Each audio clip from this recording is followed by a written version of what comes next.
ஒரு கட்டு முடக்கத்தான் கீரையை நல்லா அலசி ஆஞ்சி வச்சுக்கணும். வானிலையை ஸ்டவ்வில் ஏற்றி அதில் 2 ஸ்பூன் நெய் விட்டு 2 ஸ்பூன் துவரம்பருப்பு, 2 ஸ்பூன் உளுத்தம்பருப்பு, 2 ஸ்பூன் கடலைப்பருப்பு, 4-5 வரமிளகா எல்லாத்தையும் போட்டு செவக்க வறுத்துக்கணும். அதுலேயே அது செவந்து வர சமயத்தில் இந்த முடக்கத்தானியும் போட்டு நல்லா ஒரு சுழல் வதக்கணும்.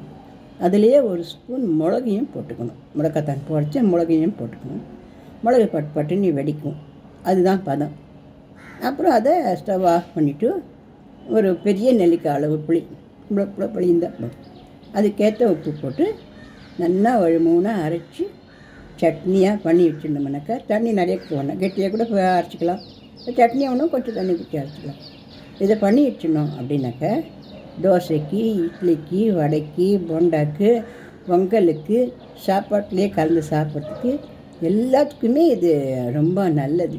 லைட்டாக கசக்கிற மாதிரி இருக்குமே, சாப்பிட்றதுக்கு சுவையாக மணக்க ரொம்ப நல்லா இருக்கும். கை கால் முட்டி வலி இது எல்லாத்தையும் நல்லா நீக்கும். முக்கியமாக முடக்குவாதம் இருக்கிறவளுடைய முடக்குவாதத்தெலாம் நீக்கி அவளுக்கு நல்லா எழுந்து நடக்கிறதுக்கு, சுறுசுறுப்பாக இருக்கிறதுக்கு, தெம்பாக இருக்கிறதுக்கெல்லாம் இது ரொம்ப ஹெல்ப் பண்ணும். இந்த பதிவு பிடிச்சா லைக் பண்ணுங்கள், ஷேர் பண்ணுங்கள், சப்ஸ்கிரைப் பண்ணுங்கள்.